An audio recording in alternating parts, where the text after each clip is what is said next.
So, how are you guys feeling about the Janet Jackson documentary? I don't know. I feel like we're getting more, but I still feel like, I want a lot more.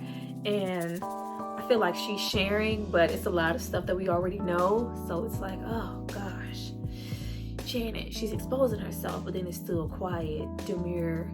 No, my name ain't baby. It's Janet. Miss Jackson be nasty. It's still very, very quiet, very introverted. I'm okay with that. I'm gonna keep watching.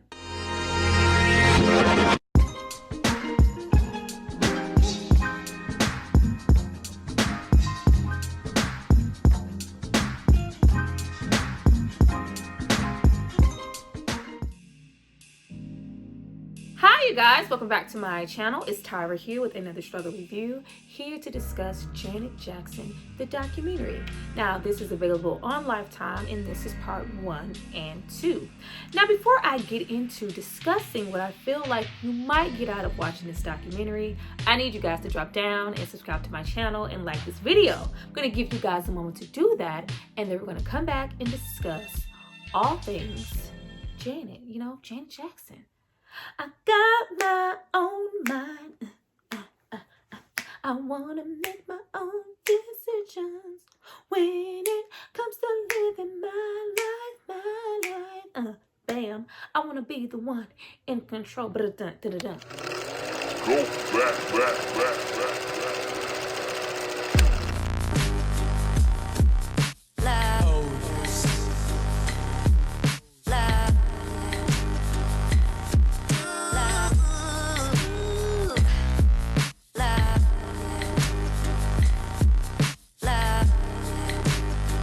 Now that you guys have hopefully subscribed to see more of me, let's get into this documentary. But first, let's spend like 2 seconds on Miss Janet Jackson. I was so surprised to hear about this documentary and that she was going to be sharing anything with us at all. If you know her as an artist, you know that she is so quiet, she's so soft-spoken, she's very, very reserved. You wouldn't know that looking at her live shows, her tours, her stage persona, but in real life, she is such a quiet woman. Very, very private. But I always thought she was such a class act. I always thought she was gorgeous, very beautiful woman. And she doesn't have the most, powerful, soulful voice, but it's always very distinctive. When you hear her voice, you know it. And she is absolutely one, if not the best female dancer ever. She is an icon. And I'm so glad that she is getting to tell her own story. They love to put these documentaries out once, something happens, once the person has passed away and they didn't have their moment to tell their story via their own words. I am here for all of this. Now, getting into part 1 of the documentary, we start off where it all began. We go back to Gary, Indiana with her. And despite how you may feel about it, I don't know why I always lump her in with the rest of the Jackson family, especially her older siblings, not really realizing that she is the youngest. And it was very interesting to see how faint the memory is. You have kind of Randy, her brother, explaining certain things to her about the home, where they grew up, what it was like, what, her experience might have been like as a child, but always lump her in and kind of forget that already established by the time she was growing up. So she doesn't have any memories of growing up in that small Gary, Indiana home. By the time she was a little bit more of age, they were already signed, they were already established, already the bomb-ass Jackson 5. I was like, oh, I never considered that. But I do love that we have her family here via, Mama Catherine. We have Tito here, Randy, Rebe giving their opinions on how she was and just really reflecting. And we have all this old footage that we've never seen that is very prominent throughout both parts that we've seen. But I also love that even though she is quite removed from those Gary, Indiana, 2300 Jackson Street upbringings, she still very much understands, she humbles herself and realizes what could have been and why they were maybe pushed so hard as children. I really like that even though she didn't come from there, she still remembers where she came from. Now, I'm sure, like myself, the rest of you were sitting on the edge of your seats just trying to see since we were in that element and we were talking about her upbringing or the kids' upbringing as a whole, and them being molded into the Jackson 5 and then making it to Motown, and Joe Jackson really pushing the kids and staying on them for them to become who they were, and Joe being really hard on the children, a tough disciplinarian, just being really strict because he wanted more for himself and for his children. He didn't want that 2-bedroom home to be all she wrote. I don't want to work in the steel mills all my life. Your mother doesn't want to do her job all her life. What we have here is special. Even if someone else doesn't see it in my kids, I do. And whatever I have to do as far as they are concerned to get them out there, get them seen, get them to be the best performers they can, I'm going to do it. When we got into Randy sharing that damn Tito breaking the string on that guitar, I was like, y'all not finna the Jackson's movie y'all way out of this. I want some tea.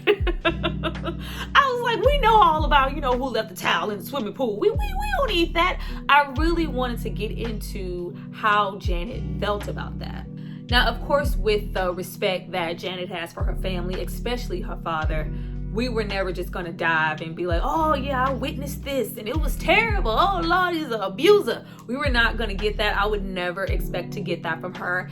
I did, want more of, verbal confirmation of how she really felt about that, because it's always been rumored and discussed, even with the family via the movie, just interviews about how tough he was and physically tough he was on them. So I wanted her to say more, but it's Janet. But what we do get is a lot of footage. That footage kept me going. I love so much to see, that rose from the concrete that started from the bottom. It's so easy for everybody to get on now and become a star for absolutely nothing. Just to go back with the stardom that Janet Jackson herself achieved, and especially Michael, I feel like sometimes the Jacksons, they kind of get forgotten, and the ground that they broke, they were so present at the time and set the template for so many other groups that came behind them. They were so special, so young, great performers, so groomed to just be who the fuck they became. And I feel like with how massive Michael became, sometimes we forget where he started. He started just as young as Janet did. They have so much in common here. And we see them, go through the Motown edition, see them touring, just see them blow up. And you kind of have Janet feeling some type of way because she's not yet a part of that scene. She's just one of the baby girls who are left at home, who gets to see her brothers when they have time. But I loved all the old footage we got to see. We got to see young Michael. I know this is all about Janet and it's not about Michael, but just to see him and all his glory and his face in that footage, I just love to see any of that. And it's a lot that we've never seen. And it's just like, oh, he's so beautiful. Now, for the most part, we do have Janet at moments acknowledge just how hard he was as a dad, or, lack thereof, because he was so focused on pushing them and driving the Jacksons to be as great as they were. That strong bond, or that, that fatherly element within them, it really lacked. But it's just like, look at who we are. Despite what my dad was, anything that he may have done, it pushed us to become who we became. The alternative was us staying here in Gary, Indiana, and ended up like a lot of our friends. I'm so thankful for him for that. So it's more so them giving him props. And I really didn't mind that for the most part, especially in the age that we are in now. Nothing is held to any standard and nothing is private. Nothing. Anytime someone has a moment to expose the past, expose a person for the greater good, for a couple of clicks, a couple of likes, it is done. I love that she did, take this moment to try to rip her dad to shreds or any of that, because who needs that? The cat is out of the bag. But I love that they still hold him to a regard, to love him for what he was and appreciate what he did for them. Now, after they establish all the groundwork of Joe and, the Jackson 5, and they move up to Encino, you really get to see the kind of element that she really grew up in. Like, we're in this house in Hollywood, in this all right area that the community did not want them to live in. I was like, bitch, we the Jacksons. But it was, she was surrounded by so much stardom, and not only just the celebrities that were coming over and surround, but her brothers. She got to watch them and see how much effort they put into practicing in their craft. And it's just like, how could she have, done anything else? She never really had a choice whether or not she wanted to be an entertainer or want to go the same route as her brothers. More so via Joe, we have a grand opportunity here. The door is open. I'm going to push all of my children to stardom. I'm going to push all of my family through it. Why not? But it wasn't her, choice to go, oh, I want to get up there and be just like my brothers. I want to be with my brothers and spend time with them and be a part of this. So of course, I'm happy to do so. But me, Janet Jackson, the singer, the performer, I'm good. Like, wow, just got pushed right on up there. All of a sudden she was in Vegas. Did you see that little clip from them doing the interview? And the interviewer asked Joe, like, what's, discipline like for the boys? He was like, yeah, they would have to take out the trash all week or something. And Michael was looking like, nigga, I was like, oh gosh.